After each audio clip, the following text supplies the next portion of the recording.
অভিবাসী ইস্যু নিয়ে নবনির্বাচিত মার্কিন প্রেসিডেন্ট ডোনাল্ড ট্রাম্পের কড়াকড়ির ঘোষণায় টালমাটাল কানাডার রাজনীতি। ট্রাম্পের 25% শুল্ক আরোপের হুমকি মোকাবেলায় নীতি নির্ধারণে হিমশিম খাচ্ছে অটোয়া। এসবের মধ্যে অর্থমন্ত্রী ক্রিস্টিয়া ফ্রিল্যান্ডের পদত্যাগ যেন সমস্যাকে আরও জটিল করে তুলেছে। নীতি নির্ধারণে মতবিরোধ ও অর্থমন্ত্রী ক্রিস্টিয়া ফ্রিল্যান্ডের পদত্যাগের পর পার্লামেন্টে বিরোধীদের তোপের মুখে পড়েছেন প্রধানমন্ত্রী জাস্টিন ট্রুডো। বিরোধী নেতাদের অভিযোগ, ট্রাম্পের শুল্ক আরোপের ঘোষণায় সাধারণ কানাডীয়দের স্বার্থ না দেখে নিজেদের স্বার্থ রক্ষায় ব্যস্ত জাস্টিন ট্রুডো। অবিলম্বে ট্রুডোকেও পদত্যাগের দাবি জানান তারা।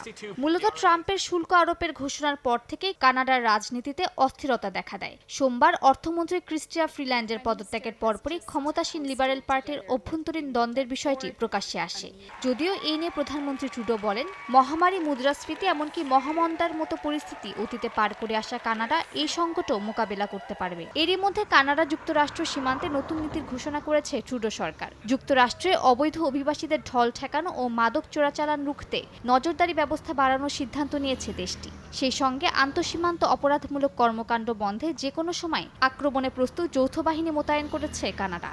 বিশ্লেষকরা বলছেন, যুক্তরাষ্ট্রের সঙ্গে সম্ভাব্য শুল্ক যুদ্ধের শঙ্কা জাস্টিন ট্রুডোকে পদত্যাগের দ্বারপ্রান্তে এনে দাঁড় করিয়েছে। এ অবস্থায় কানাডার পার্লামেন্টে অনাস্থা ভোটের আয়োজন করা হলে ট্রুডোকে নির্ধারিত সময়ের আগেই নির্বাচন দিতে হতে পারে।